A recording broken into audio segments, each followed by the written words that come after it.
భారత రాజ్యాంగం ఉన్నటువంటి మనకు ఏదైతే రాజ్యాంగం కల్పిస్తుందో ఆ హక్కులు కాలరాస్తా ఉన్నారు ఈ అగ్రవర్ణ పార్టీలు.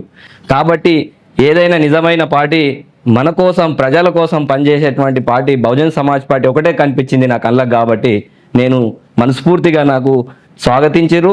పార్టీలో ఉన్నటువంటి అప్పట్లో ఉన్నటువంటి నాయకత్వం కలిగినటువంటి వ్యక్తులు చాలా వ్యక్తులు మంచిగా ఉన్నారు. కాబట్టి ఈ పార్టీ లైన్ కూడా ఏ విధంగా పార్టీ పనిచేస్తుందని నాకు ఇడమర్చి చెప్పింది. కాబట్టి నా మనస్ఫూర్తిగా నేను పార్టీలో జాయిన్ కావడం జరిగింది.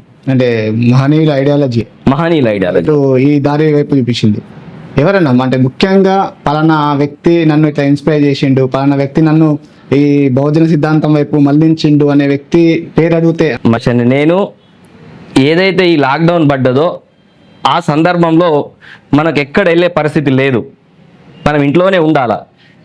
నేను ఆ సమయంలో మాన్యవర్ కాన్సీరామ్ సార్ జీవిత చరిత్ర చదివిన.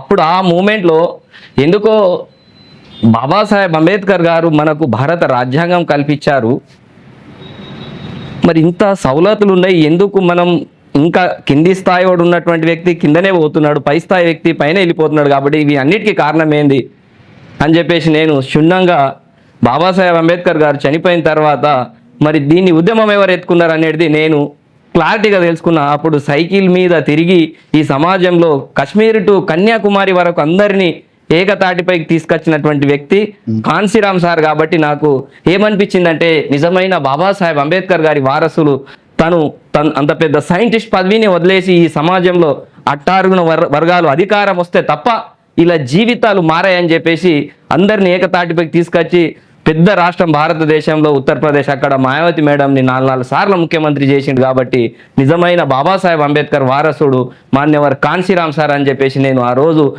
ఏదైతే లాక్డౌన్ ఉందో ఆ సమయంలో నేను కాన్సీరామ్ సార్ జీవిత చరిత్ర చదివిన తర్వాతనే నేను ముందరికి పోతే ఇదే పార్టీ వల్ల ఈ సమాజం బాగుపడతారు తప్పితే భారతదేశంలో మిగతా పార్టీలు ఏం చేయలేవు అని చెప్పేసి నేను నమ్మిన గట్టిగా.